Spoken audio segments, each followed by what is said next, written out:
of Orthodox spirituality. Lord, have mercy. Lord, have mercy.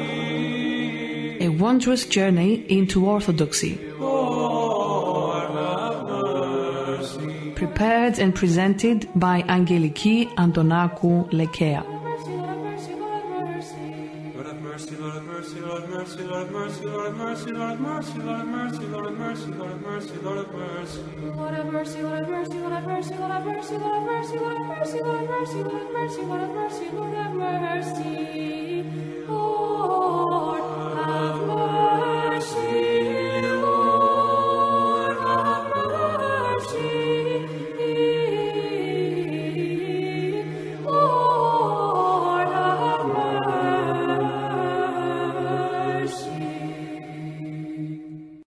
God is the Lord, and hath appeared unto us. Blessed is he that cometh in the name of the Lord. Hello, dear listeners. We are continuing to read from the book Family Life, the 4th volume in the series Spiritual Counsels by Saint Paisios. The spiritual regeneration of children. Yaronda, are only the parents responsible for a child's upbringing? Parents are the ones who are primarily responsible because, depending on the kind of upbringing which they will give their children, some will grow up to be good priests, others good teachers, and so forth, and they will in turn help their own children and those of other people. The mother has greater responsibility than the father when it comes to raising children. If the parents pray and lead a spiritual life during the time the child is still in the mother's womb, the child will be born sanctified.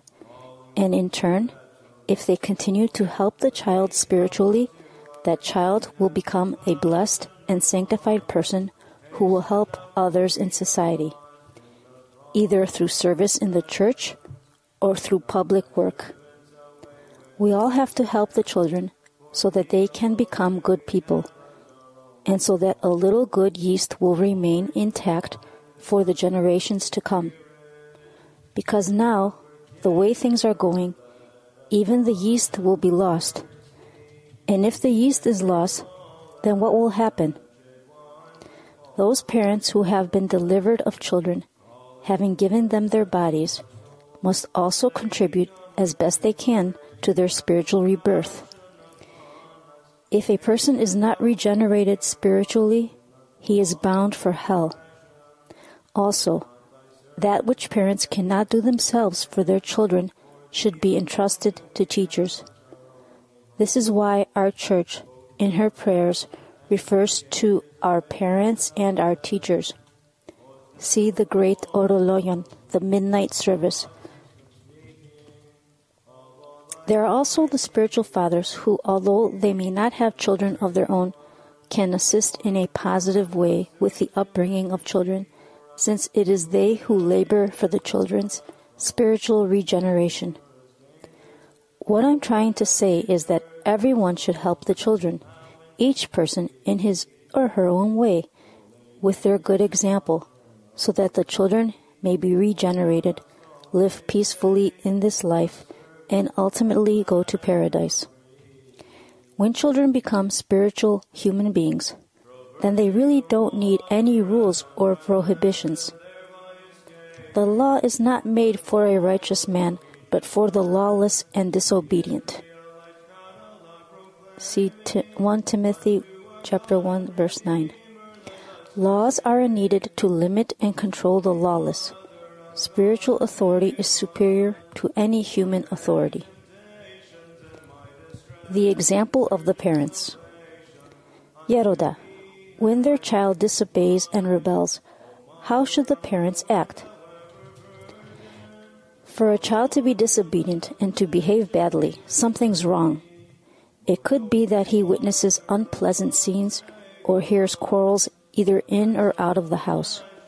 In any case, in spiritual matters, children are helped chiefly by the example we set, not by force.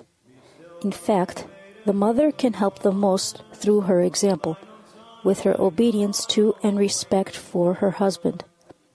If she happens to have a difference of opinion with him on a particular subject, she should never express it in front of the children and give the devil rights to exploit the situation. She should never diminish the children's impression of their father, even if he is wrong. She should excuse him. If, for example, he behaves badly, she can say to the children, "Your father is tired. He had to work very hard to finish something urgent. He's working hard for you." A lot of parents fight in front of the children and set a bad example. The poor children are confused and saddened. Then the parents, in order to comfort them, fulfill all their demands. The father cajoles the child, saying, "Oh, my precious child, what would you like me to buy for you?" Then the mother cajoles the child as well. And in the end, the children grow up with antics, feigning things so that if the parents cannot give them whatever they ask for, they threaten to kill themselves. I know how much the parents' good example helps the children. Just today, 2 little girls came. One was about 3 and the other about 4 years old, with their devout parents. I enjoyed them so much. They were like little angels. They sat down and covered their little knees with their little dresses. They were so reserved, so respectful. And all this stemmed from the behavior of the parents. When children see their parents have love and respect for one another, behaving with prudence, praying, and so on, then these positive images are imprinted on their soul. This is why I say that the best inheritance the parents can bestow upon their children is their own spiritual devotion. Oh, I wish you could have seen this little girl in Australia.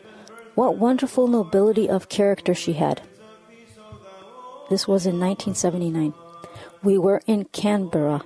I had met with the last of the people who had come to see us, and soon we would be leaving. Just then a car pulled up, and a couple got out with their little girl. "Yeroda, we made it in time," they said. "Yes," I replied, "we are leaving soon." So the husband said, "Yeroda, it's all right if I don't see you, but please do see my wife. She is sensitive and needs to talk to you and find some consolation."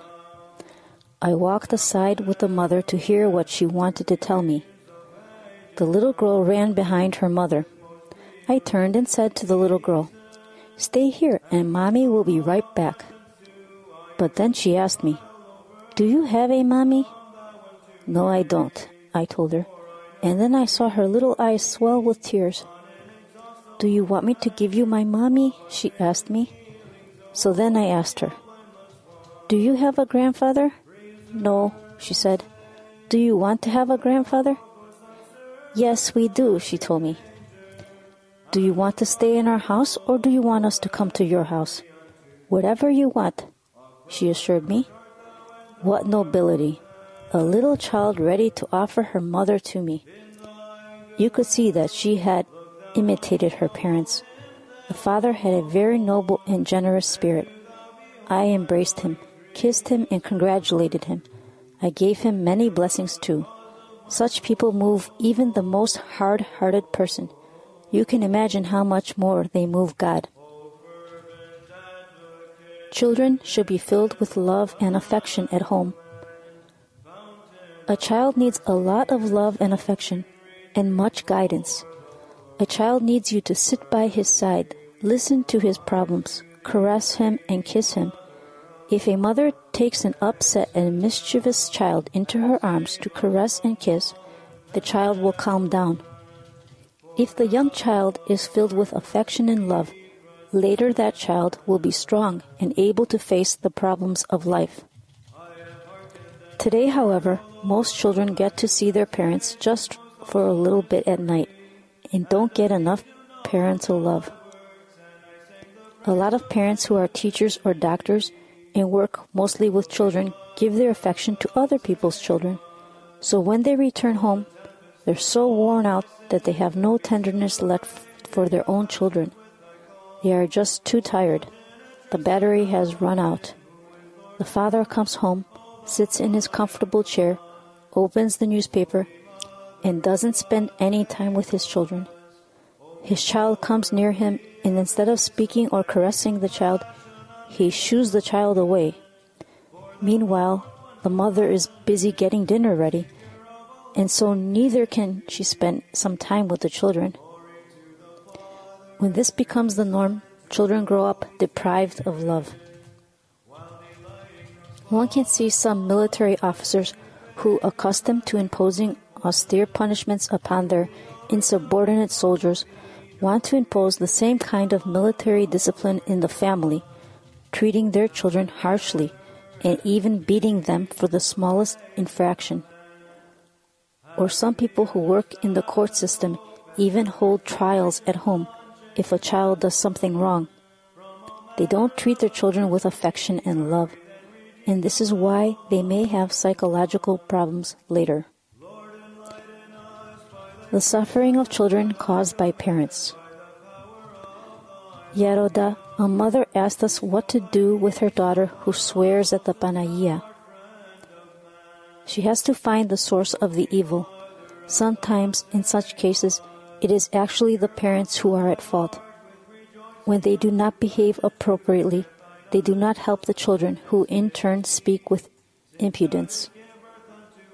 Then they become susceptible to demonic influence and react badly.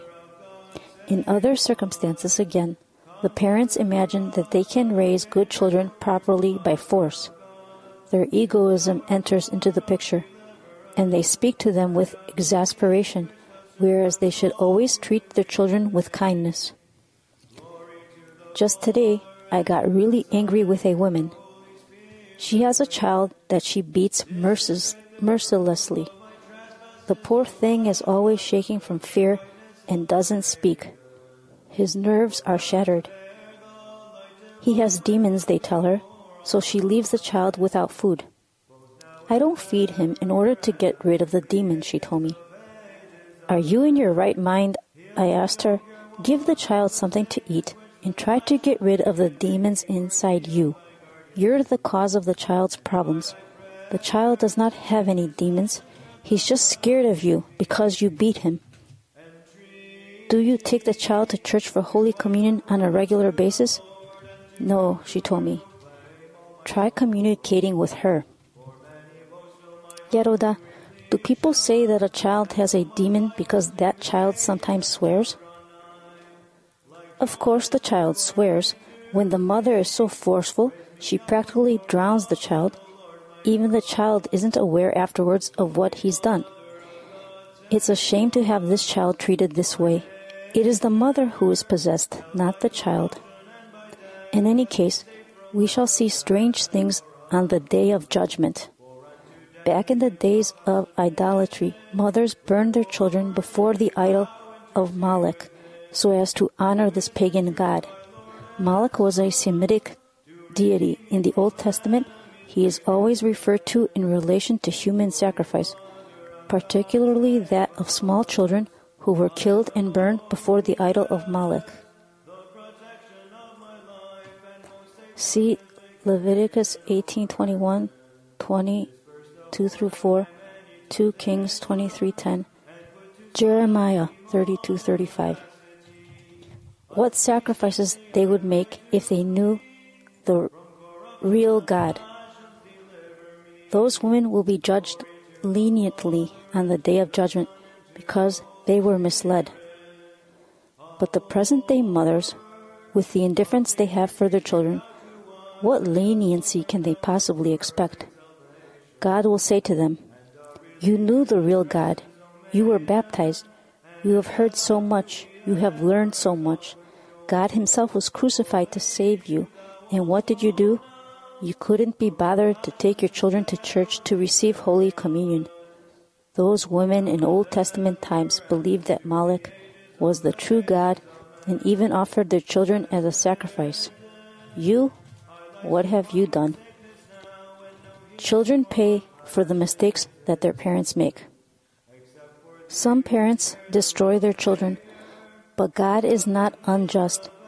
He has great and special love for those children who have been wronged in this world, either by their parents or by others. When parents are the reason why children take the wrong path in life, God will not abandon them, for they are entitled to divine help. God will provide so that the children are helped. For example, we see some young persons, even older ones, suddenly turn their lives around. I remember a certain case in point. There was a family with 2 children, a boy and a girl. The father, the mother, and the daughter were atheists. The son at first got involved with Marxism. He wasn't comforted there, so he tried Hinduism. But he wasn't comforted there either and came to the Holy Mountain. He came often to the Kalivi and also went to other Lekea. Throughout this time, his parents kept saying, "My Christ, my Panagia, protect our child." After staying at Mount Athos for some time and having recovered a bit and become spiritually strong, he returned home, for he was not suited to the monastic life, and helped both his parents spiritually. Now I see his father is the first to come to vigils. He reads the preamble psalm in church, Psalm 104, which is read at the beginning of Vespers.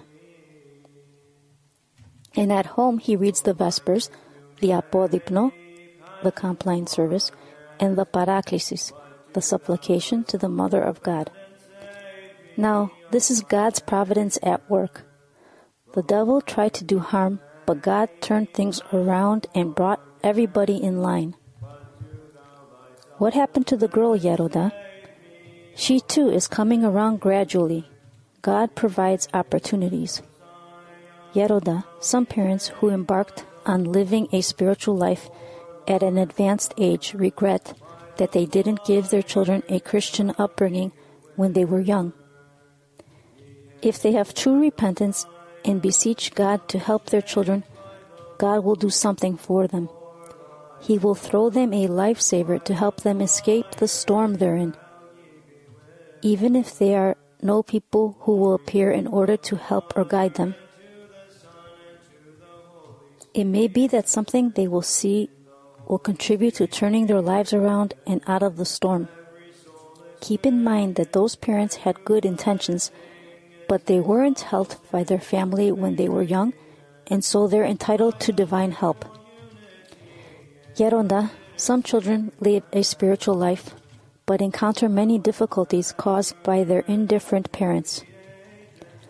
Just as He does for orphans, God shows more care for these children than He does for those whose parents live a spiritual life. Children are influenced by their surroundings. Yeroda, at what age do children receive influences by their surroundings? Children imitate their parents even from the cradle. They pick up everything they see the adults doing and record it on their empty cassette tape. This is why parents should struggle to cut away their passions. It doesn't matter if some of these passions were inherited by them, from their own parents. They will still have to give an account to God, not only for not struggling to rid themselves of them, but also for being responsible in transmitting them to their children. Yeronda, why is it that some children with the same upbringing at home turn out to be very different? Often a child will be influenced by the external environment. But when that child grows up, if he has a good disposition, God will give him greater enlightenment to understand the negative influences he has received, and then he will struggle to cast them off. Nowadays, there is a pervasive evil in the world. People try to destroy children from a young age. Instead of preventing, putting the brakes on them from experiencing what is evil until they are of age, people actually prevent them from experiencing what is good as well. Later, the poor things, when they fall into sin and are tormented, want to stand up on their own 2 feet, but they don't know how. You see, once they go downhill, it's difficult for them to stop. Going downhill is sweet. young persons in their mid-20s come to the Kalivi and tell me they're taking drugs and ask for help in overcoming the addiction. It happened once that I helped a couple of them to turn their lives around, and now they bring their friend and the friend of their friend to be helped. They break your heart. One such young man was into very heavy drugs and was on the brink of death. His arms, his teeth were a mess. He managed to break the habit later and went on to help other young people. There were about 15 young men in his company, and each one who came to see me would say, "I'm with so-and-so." They considered him their elder. But so many have come so very close to death, using needles, selling their blood. They destroy themselves, and they destroy their parents. And so you see the father dying from a stroke, the mother from a heart attack, liver disorder. Love between siblings. Parents must cultivate love for one another between the children, in this way preparing the groundwork so that when they wish to strengthen and support a weaker child, they will have the approval of the stronger sibling. In other words, they should help the stronger child understand that the other child indeed requires special attention. Justice is given from God, and it must be rendered equally to both the older and the younger. To the older with respect, to the younger with love, without harm or partiality. This is also mentioned in the book of Deuteronomy. Deuteronomy chapter 1 verse 17. If, for example, the older is at fault, we will justify the younger without offending the older child in front of the younger one. But we will discuss the matter privately with him so that he will come to understand his fault. Yeroda, how should one handle envy, which often appears in older children toward the younger ones? Envy is a passion, but when a child is only 3 years old and the mother is breastfeeding his newborn sibling, it is somewhat understandable that he is envious, since it was only a short while ago that he too was being nursed. Now he sees his little brother in his mother's arms and thinks to himself, "Just a little while ago, my mother kept me in her arms, but now she's pushed me aside." It's of great help if there's a grandmother around. But when the child becomes 4 years old, the envy should diminish. And when he is 6, the mother can tell him, "You've become a big boy now. What kind of mother would hold such a big boy in her arms?" If the mother helps the child face this problem in this way, then he'll only run to his mother when there's a reason. It isn't healthy to have a child constantly holding on to his mother's skirt. Friends greatly influence children. Yeroda, why is it that a young person who lived spiritually and had philotimo as a child comes to the point of going completely astray? Let's not be judgmental.